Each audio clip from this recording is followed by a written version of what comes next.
r/Nosleep. Posted by u/bornbeach. Something possessed me when I was 7 years old. It made me do unspeakable things. It's a scary thing, being apart from yourself being a tool. Have you ever been possessed?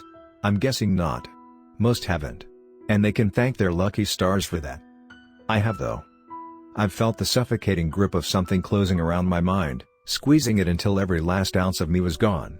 I've felt the horror of knowing I'm not alone. The horror of knowing I might never be alone again. 3 days after I turned 7, my life crumbled into pieces. It became unrecognizable.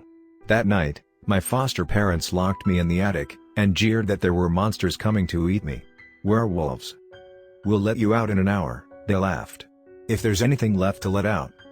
It wasn't real, of course, the werewolves. The whole thing was just meant to scare me into obeying their strict rules. I was young, though. Naive. I'd confided in them about my deepest fear, of men that turned into beasts, born from an old Goosebumps novel I'd checked out of the library. They'd use it against me. Psychological warfare. Betrayal cuts deep, but the betrayal of a parent? Of the person who's supposed to protect you when the whole world turns their back on you? That cuts deeper than skin. Those scars don't fade. I spent my first minutes in the attic screaming and crying, beating my fist against the door, but they threatened me with 6 hours in the corner, standing on my tippy toes if I opened the hatch. I knew what that meant. You deserve this, they told me, from the other side of the hatch. You know damn well you're supposed to keep your eyes closed during Sunday prayer. A pause. A deep breath. You embarrassed us, not only in front of the church, but in front of Father Andrews too. Shame on you. It was true. At least, it was true that I'd opened my eyes. I was a distractible child, later diagnosed with attention deficit disorder. What was I supposed to do? That didn't matter to them, though. In their eyes, not only was I disrespecting the law of the house, I was disrespecting the law of the Lord. That made punishing me easy. It made it an act of God. Do I really have to stay up here a whole hour? I whimpered, gazing warily across the sea of darkness. The light in the attic hadn't worked for years. That depends, my foster mom replied. If the werewolves get you first, you might only be in there for 10 or 20 minutes. Who knows? You might get lucky. The two of them left down the hallway, chuckling to themselves. I toyed with the idea of opening the hatch and slipping out of there, but I knew the consequences wouldn't be worth it. Not only would I spend 3 hours in the corner on my tippy toes, but if they noticed I was resting my feet, they'd put the wooden board and nails underneath my heels again. I'd been there before.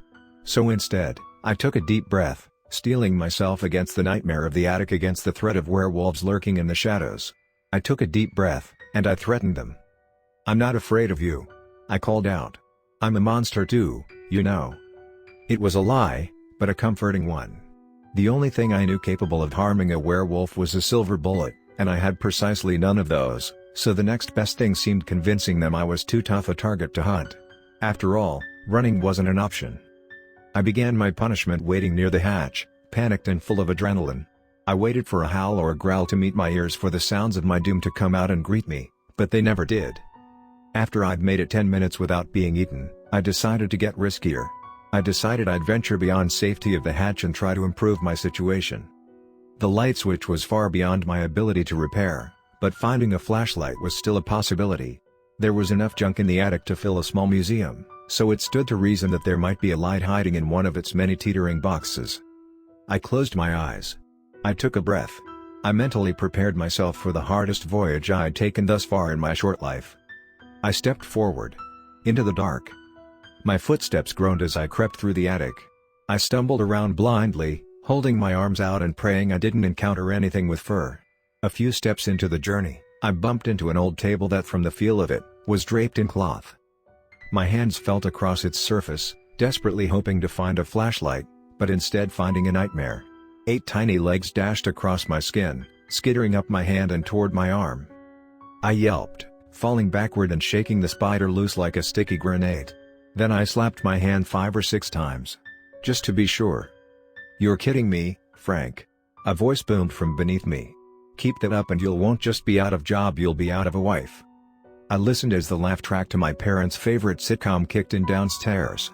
My foster mom, Sharon, shrieked in amusement, while my foster dad, Joey, grunted. I wasn't allowed to watch TV, But I often wondered if the show was as funny as my mama made it seem. "It's not," a voice replied. "What? You deaf?" I said it's not. I jumped, stumbling backwards into a mess of cobwebbed boxes. "Who's there?" I asked, panic seeping into my words. "I'll do nothing," the voice sneered, suddenly beside my ear. I hollered and scrambled away from it, my head colliding against the sloping roof on the far side of the attic. Pain exploded across my skull. I groaned. My vision swam. "Hello?" I said, gazing in mounting dread toward the source of the voice. In the dark, I couldn't see a thing. "I'm a werewolf, you know," I said, my voice shaking with counterfeit authority. "It's a full moon tonight, so I'd watch out if I were you." "No, it ain't. And no you ain't." Something thumped beside me, and my heart skipped a beat. Another thump. Thump thump thump. The floor beneath me trembled. Reverberated. The attic hatch, I realized. Somebody was knocking on it. "You better not be breaking anything up there," my papa shouted from the other side of the hatch. "If I hear any more banging around, it won't be the werewolves you need to be afraid of. I'll beat your ass myself."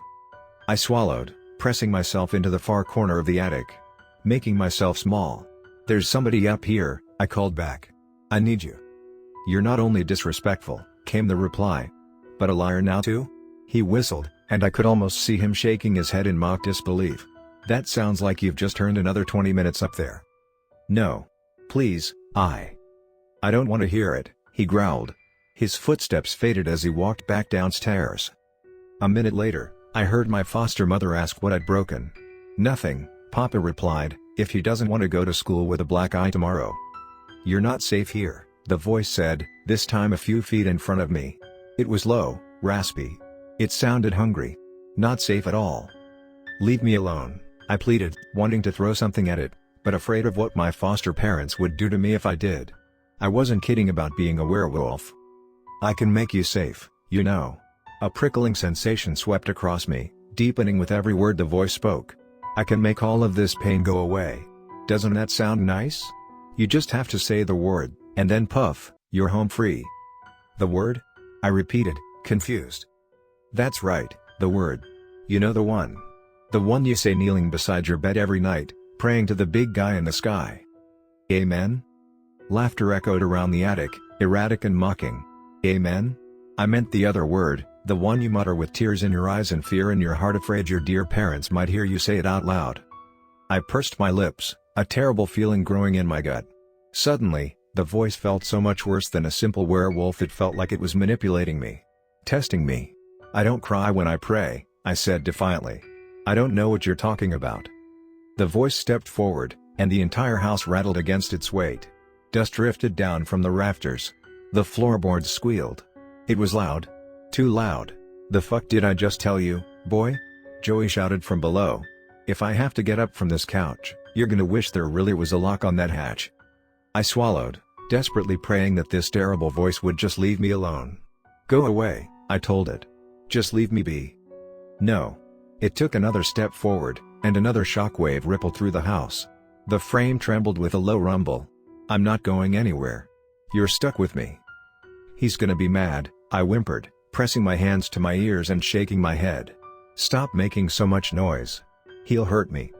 A sound met my ears, dull and low, like a cardboard box sliding off of another cardboard box. My heart froze. "Don't." A symphony of glass shattered my pleas. A second later, another box tipped. Something tumbled out of it, obnoxious and heavy, rolling across the floor like a bowling ball. "I'm going to make you believe," the voice laughed. "No matter what it takes." "No." Beneath me, the TV went silent. Muffled voices rose from the living room, and the sound of snapping leather met my ears. "Nothing in him that my belt won't fix." "Why are you doing this?" I hissed into the darkness. "Why are you making them hurt me?" Tears welled in my eyes as I prepared myself for the discipline that was coming my way. For the pain. Footsteps thundered up the stairs. "No." I called down, desperate and afraid. I didn't break anything. It wasn't me. Panic stole my senses. This wasn't fair. I didn't deserve to be punished. I was good this time. I made sure of it. "Say the word, boyo," the voice said, jovially. "Say the word or you'll beg for it later, beaten and bruised." I shook my head, tears staining my cheeks. "No." No. I know what you are, monster. Go away. I'm a good kid and I pray every night. A fist pounded against the underside of the attic hatch. The handle rattled, like somebody was tugging on it, trying to open it, but it wouldn't give way. Get your hands off the hatch. My foster dad roared. Or you'll regret it for the rest of your life. Say the word, the voice hissed. Do it now, before he gets you. I clamped my hands to my ears, shaking my head wildly. No. Just leave me alone. Go away. My foster mom's voice joined the chaos beneath us. What's he done now, Joey? She asked. Locked himself up there? Well, he can just stay up there for the rest of the night then, trapped with the werewolves. No, he damn well can, Sharon. He shouted. I've got valuable things in those boxes and the little shit stain's destroying them. My foster dad grunted and the attic hatch squealed as he pulled against it with his entire weight. Running out of time, the voice said, closer to me now. Tick-tock. Say the word, or you'll pay for this in blood. Who knows when he'll stop beating you? Hopefully before you drop dead. I screamed, collapsing onto the floor and bawling, clutching my hands over my ears. Stop it. I shrieked. Stop it. There wasn't any escape. Threats surrounded me. My foster parents below. The voice in the attic with me. One wanted to physically hurt me, the other wanted to turn me from God to make me admit I didn't have the faith I claimed to have. I just wanted them both to go away. Forever. I just wanted to go to my room and play with my action figures and read my storybooks. I just wanted to be a normal kid again, with a normal family. A creak sounded, followed by a snap of wood. Light flooded the attic and I gazed in horror toward the newly open hatch. He had managed to pull the steps free. Little fucking shit, my papa snarled. I'm gonna teach you a lesson. Lord knows that he deserves it, my mama chimed in. She sounded eager. Earnest. He's been disobedient since he got here last July. You need to quit going easy on him. No. I howled, staring toward the hatch. Papa Joey's face appeared above the floor line, stomping up the steps, eyes bulging. He looked wild with rage. In his raised hand, he held a belt, its large metal buckle gleaming in the downstairs light. Little fucker, he growled. You'll wish you were still living with that drug addict mother of yours. I scrambled back into the far corner of the attic, my heart pounding out of my chest. Cobwebs tickled my skin but I didn't care. How could I? I had bigger problems. This time, Joey said, stepping toward me and raising the belt. I'm not gonna stop until you bleed. I recoiled, raising my hands defensively as tears gushed from my eyes. A word fell out of my lips. A single, piercing word that I shrieked with everything I had, even though I knew it wouldn't change a thing. Because it never had. Help! I screamed. That's more like it, the voice said, dripping with sudden violence. Took you long enough. I woke up in a large, white bed. A man in a robe stared down at me with cold, calculated eyes. He looked angry. He also looked familiar. Look who's up, Father Andrews said dryly. It only took you 4 days. I blinked, bleary-eyed and unsure of what was going on. 4 days? I said groggily. Father, where am I? You're in the hospital, Alex. He nodded to the other beds in the room. Do you remember what happened? Something happened? A memory crossed my mind of a belt, and Joey's angry face storming up the steps. I remembered feeling like I was in a lot of trouble. I remembered feeling afraid. Am I okay? I asked. That depends, Andrews said with a frown. Do you feel okay? I feel tired. And my head's a bit sore. His eyes bored into me. Do you feel like yourself? I squinted, my mind beginning to catch up to the situation. Memories lurched out of the dark spots of my mind. Memories of a voice. Of a malevolent presence, tempting me to admit I'd been crying during my prayers. Now I was here, in the hospital next to a priest. What happened? I asked, more urgently. Even at 7, I could paint a decent picture of what was going on. The doctors had been in, Andrews explained. You'll be happy to know that you're fine physically. And they'll be happy to know you've woken from your coma. Coma? I had no idea what a coma was, but I didn't have time to find out. I had other questions I needed answered. Where's Mama Sharon and Papa Joey? I asked. Are they mad at me? A sinking feeling formed in my gut. After the voice had destroyed so much of the attic, my foster parents were bound to be furious with me. I'd probably get a second helping of discipline when I got home. Joey and Sharon are dead, he said. I stared, The gravity of the word beyond my understanding. What do you mean? Father Andrews glanced at the room around us, then pulled the curtain around my bed, shielding us from prying eyes. You killed them, Alex, he whispered. You burned away every ounce of blood in their bodies and seared crucifixes into their foreheads. When the police showed up, you were comatose. Sharon and Joey were husks. What? I swallowed. No. Horror wrapped itself around me. Realization swirled in my head. I remembered the attic, the voice tempting me to break my vows to God. It had asked me to say a word, to give myself up to its evil. My voice cracked as my body shuddered with tears, my world beginning to crash around me. I love them, I said, sobbing. I wouldn't do that. I loved them. I promise. That may be, Andrews said, reaching into his jacket and pulling out a vial of clear liquid. But they only played at loving you. He unstoppered the vial, and doused me in its contents. I recoiled. Stop that. It's holy water, he explained. He gave the vial a gentle shake in front of me, showcasing the small amount of liquid left inside. I've poured most of this vial onto you over the past 3 days, but it's never had any effect. Do you know why that is? Holy water. I racked my mind. I'd heard of it in Sunday school. It was meant to protect against demons and other terrible things. Understanding dawned on me. I gazed up at the father, horrified, shaking my head as though if I just denied it hard enough, then I could make it all go away. I knew better though. So did he. The way Andrews looked down on me told me he already had a good grasp of the situation. He knew, and now he was challenging me to lie about it. To prove that I was still possessed. I talked to a demon in the attic, I blurted out, guilt twisting inside of me. My lip curled and tears poured out of my eyes. I'm sorry. I'm sorry. I gave myself up to it. I'm so sorry, so sorry. I didn't mean to say the word. I didn't know. He grabbed me by my shoulders, his eyes urgent. The word? You said a word?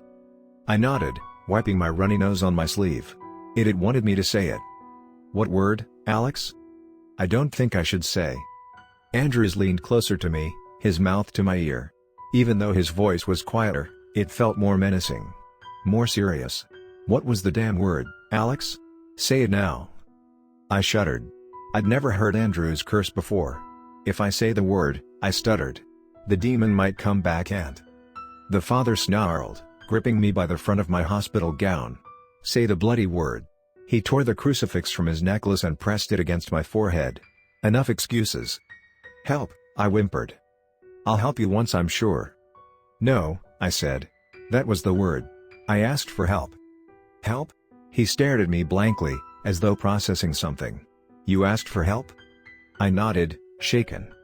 He heaved a sigh, releasing me from his grip and pocketing his crucifix. Oh, Jesus, he muttered. He ran a hand through his hair, then back over his face. He smiled at me. Thank God. I blinked. For what? You really were possessed, Alex, Andrews said, resting a hand on my arm. He took a deep breath, and when he spoke again his voice was softer. Consoling. Some force took control of your body in that house. It used you to commit unspeakable acts of violence against your parents. Through you, it killed them. My heart fell. There was no running from the truth now. My body quaked with the fresh onset of tears, and my reply came between ugly, choking sobs. Am I bad now, Father? I asked. Will I always be possessed by that demon? Demon? Andrews said, taken aback. He gazed at me for a moment before shaking his head and pulling me into a tight hug. Heavens no. You weren't possessed by a demon, Alex. You were possessed by an angel.